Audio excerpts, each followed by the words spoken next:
pagi menjelang siang, anak kami sekalian, kembali lagi bertemu dengan Ibu EKG dalam mata pelajaran Sejarah Peminatan. Nah, hari ini seperti biasa, Ibu akan awali pertemuan kita dengan menyampaikan satu kata bijak yang harapannya dapat memotivasi kamu sekalian. Nah, kata bijak kita pada hari ini, hiduplah seperti sebuah lensa kamera yang fokus pada objeknya. Untuk bisa sukses, kamu harus fokus kepada tujuanmu. Abaikan semua hal yang mengganggu, menghambat, dan menjadi batu sandungan untukmu boleh meraih kesuksesanmu. Sama seperti hari ini, Ibu harap kamu yang ada di rumah kamu masing-masing bisa fokus mengikuti pembelajaran kita pada hari ini, karena untuk boleh sukses kita butuh usaha dan proses. Dan tidak perlu berlama-lama lagi, mari langsung kita simak pembelajaran kita pada hari ini mengenai peradaban Mesir kuno. Yuk, langsung kita simak berikut ini. Peradaban lembah Sungai Nil atau peradaban Mesir kuno. Nah, kondisi geografis dan lingkungan alam Mesir. Jadi Mesir merupakan suatu wilayah yang hidup dengan bantuan Sungai Nil yang membentang sepanjang 6.400 km. Ada 4 negara yang dilalui oleh sungai ini, yaitu Uganda, Sudan, Ethiopia, dan Mesir. Mesir kuno adalah peradaban yang berkembang di bagian timur Laut Afrika. Peradaban ini dimulai dengan penyatuan Mesir Hulu dan Mesir Hilir.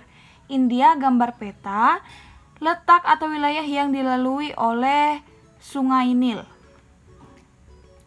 Mesir kuno. Mesir kuno adalah suatu peradaban kuno di bagian timur Laut Afrika. Peradaban ini terpusat di sepanjang hilir Sungai Nil. Peradaban ini dimulai dengan unifikasi atau penyatuan Mesir Hulu dan Mesir Hilir sekitar 3150 sebelum Masehi, dan selanjutnya berkembang selama kurang lebih 3 milenium. Sejarahnya mengalir melalui periode kerajaan-kerajaan yang stabil. Nah, masing-masing diantarai oleh periode ketidakstabilan yang dikenal sebagai periode menengah. Mesir kuno mencapai puncak kejayaannya pada masa Kerajaan Baru. Dan pemimpin Mesir adalah seorang raja yang bergelar Firaun, di mana Firaun dianggap dewa dan dipercaya sebagai putra dewa Osiris, merupakan dewa tertinggi di Mesir. Firaun menguasai segala aspek kehidupan di Mesir, baik ekonomi, politik, sosial, militer, agama, dan sebagainya. Artinya, Firaun memegang kendali penuh kehidupan di Mesir. Ini dia gambar Raja Mesir yang diberi gelar Firaun. Jadi setiap pemimpin, baik itu raja ataupun ratu di daerah Mesir, itu diberi gelar sebagai Firaun. Jadi bukan nama rajanya Firaun, tapi Firaun adalah penggelaran yang diberikan kepada setiap raja ataupun ratu di Mesir. Kalau pemimpinnya perempuan seperti yang terkenal adalah Cleopatra, maka dia diberi nama Firaun Cleopatra. Nah, ini dia contoh raja yang diberi gelar Firaun di Mesir.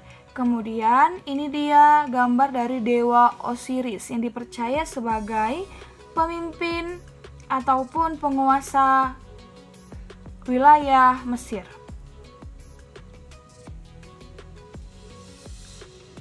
Dalam sejarahnya yang panjang, Mesir kuno memiliki 3 ibu kota yang terkenal, yaitu Memphis, Awaris, dan Thebe. Kalau sekarang ibu kota Mesir adalah Kairo.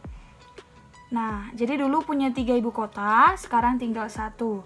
Mesir memiliki sistem kepercayaan politisme, seperti dewa Amon-Ra atau dewa bulan matahari, dewa Osiris atau dewa mata air, Dewi Isiris istri dari dewa Osiris, dan sebagainya. Ini dia perwujudan atau sosok dari masing-masing dewa dari negara Mesir. Jadi Mesir memiliki sistem kepercayaan politeisme, artinya percaya kepada banyak dewa. Dan ini adalah peta dari wilayah Mesir. Nah, ini dia Mesir berdekatan dengan ibu kotanya Kairo, berdekatan dengan Sudan, Libya, Turki, Afrika, Saudi Arabia, dan sebagainya. Peradaban Mesir kuno itu berlangsung tahun 3100 sampai 27 sebelum Masehi. Peradaban Mesir kuno ini terletak di lembah Sungai Nil Afrika. Tadi sudah dijelaskan, terbentang di sekitar Sungai Nil sepanjang 6.400 km.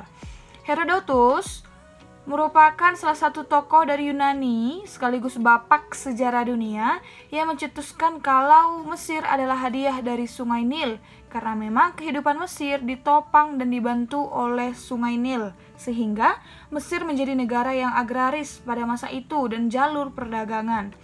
Nah, terungkapnya peradaban Mesir kuno itu terjadi berkat penemuan batu tulis atau batu Rosetta, yaitu batu yang memiliki tulisan di dalamnya oleh pasukan Napoleon Bonaparte dari Prancis. Peradaban Mesir kuno itu memiliki struktur masyarakat atau klasifikasi atau penggolongan masyarakat. Nah, jadi masyarakat di Mesir itu memiliki penggolongan atau tangga ya. Pertama ada golongan tertinggi Firaun, di mana Firaun adalah pemimpin tertinggi yang berwenang membuat hukum, sekaligus dia merupakan raja dari negara Mesir. Di bawah Firaun ada wazir, adalah penasihat dan tangan kanan utama Firaun, yang terkadang berperan sebagai imam agung. Berikutnya ada bangsawan. Bangsawan adalah golongan berkuasa di kota-kota Mesir, yang relatif berstatus otonom, artinya memiliki hak pribadi di kota Mesir. Nah, berikutnya ada imam yang bertanggung jawab membuat para dewa senang. Imam di sini bertugas dalam pemujaan, upacara pemujaan dari negara Mesir. Kemudian ada juru tulis yang mendokumentasikan peristiwa di Mesir, artinya mencatatkan, menuliskan semua peristiwa yang ada di Mesir. Baik itu ketika masyarakat memberikan pajak, masyarakat mengadakan ibadah, masyarakat bertemu dengan Firaun, itu dituliskan semuanya dalam buku catatan di daerah Mesir oleh juru tulis. Nah, golongan berikutnya ada tentara yang bertugas menjaga keamanan Mesir, kemudian tukang, itu tenaga kerja terampil. Berikutnya ada petani, golongan terbesar masyarakat yang mengurus kebutuhan makanan Mesir. Jadi artinya masyarakat di Mesir mayoritas memiliki mata pencaharian petani yang bertugas memenuhi kebutuhan pokok makanan bagi wilayah Mesir.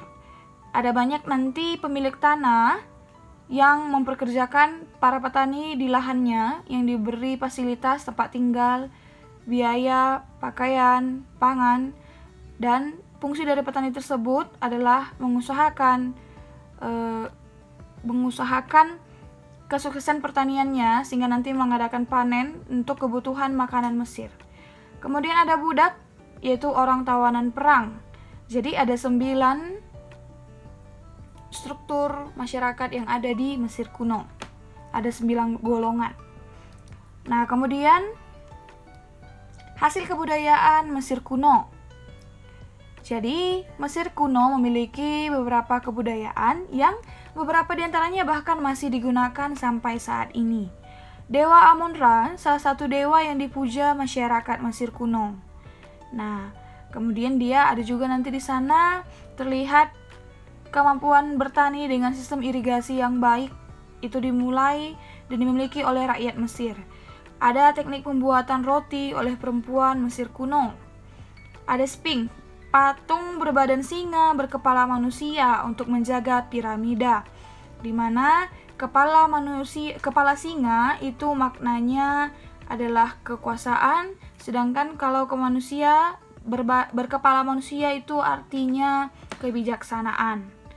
Ya, ibu ulang ya, berbadan singa artinya kekuasaan, berkepala manusia artinya kebijaksanaan.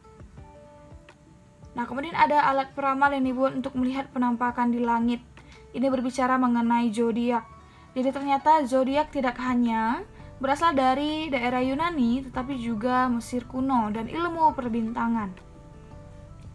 Bahkan penghitungan waktu 1 tahun 365 hari itu juga sebenarnya awalnya ada di peradaban Mesir kuno. Dan sampai saat ini dunia mengakui 1 tahun adalah 365 hari. Nah, berikutnya ini dia peninggalan lain dari kebudayaan peradaban Mesir kuno. Ada huruf hieroglif,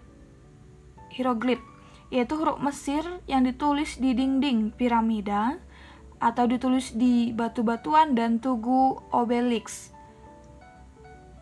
Jadi huruf hieroglif ini itu bisa berbentuk gambar, sandi, yang semuanya memiliki makna yang tersirat. Kemudian ini ada gambar tugu obelisk Mesir kuno. Jadi sejarah mencatat kalau Tugu Monas yang indah yang merupakan ikonik Jakarta itu melihat atau meniru gaya bangunan Tugu Obelisk di Mesir kuno, di mana Tugu Obelisk Mesir ini juga merupakan ikonik dari negara Mesir. Jadi Soekarno kemarin sempat berkunjung ke wilayah Mesir, kemudian melihat tugu tersebut, akhirnya tersirat dalam pemikirannya untuk membangun Tugu Kebanggaan Indonesia yang diberi nama Tugu Monas. Nah, kemudian ada piramida, yaitu makam raja-raja Mesir, di mana tadi penjaga dari piramida ini ada Sphinx ya, berkepala manusia berbadan singa tadi di depan piramida. Ini tempat makam dari raja-raja Mesir.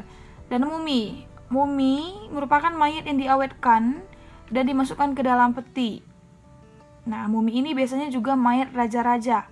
Orang Mesir percaya bahwa ketika mayat dari suatu raja yang diawetkan kemudian disimpan dalam peti, ketika tubuhnya masih utuh, maka dia sebenarnya meninggal hanya secara jasmani, tapi rohnya tetap ada di antara anggota keluarganya atau bahkan masih hidup di negara Mesir. Jadi mereka percaya kalau tubuh manusia itu jasadnya masih utuh, sekalipun dia sudah meninggal, rohnya masih ada di antara orang-orang yang masih hidup. Nah, itu dia kenapa di negara Mesir itu ada yang namanya mumi, mayat yang diperban menggunakan kain putih, kemudian dimasukkan ke dalam peti dan disimpan di piramida. Nah, tahukah kamu bahwa mumi tersebut diawetkan menggunakan balsem pada zaman dulu, bukan formalin. Jadi pada zaman kerajaan Mesir, mayat itu diawetkan dengan menggunakan balsam, kemudian diikat dengan kain putih, kemudian dimasukkan ke dalam peti. Dan memang mumi ini merupakan cikal bakal ilmu pengawetan, yang akhirnya nanti muncul formalin. Formalin sampai saat ini berfungsi mengawetkan. Nah, demikianlah tadi pembelajaran kita pada hari ini. Semoga dari pembelajaran kita hari ini dapat bermanfaat bagi kamu sekalian dan anak-anak kami dapat mengambil hal-hal yang berbaur positif ataupun hikmat dari setiap pembelajaran kita di setiap minggunya. Dan jangan lupa tetap catat materinya, kamu cicil, kemudian kerjakan tugasnya, karena nanti di bulan April ini pun kita masih akan ke sekolah mengantarkan catatan dan tugas. Dan tetap jaga kesehatan, jaga jarak supaya tetap dalam kondisi fit sehingga minggu depan pun kita masih dapat bertemu dalam pembelajaran kita berikutnya. Tetap semangat dan Ibu ucapkan salam SFD. Semangat, fraternitas, Dina, Tuhan Yesus memberkati kita semua.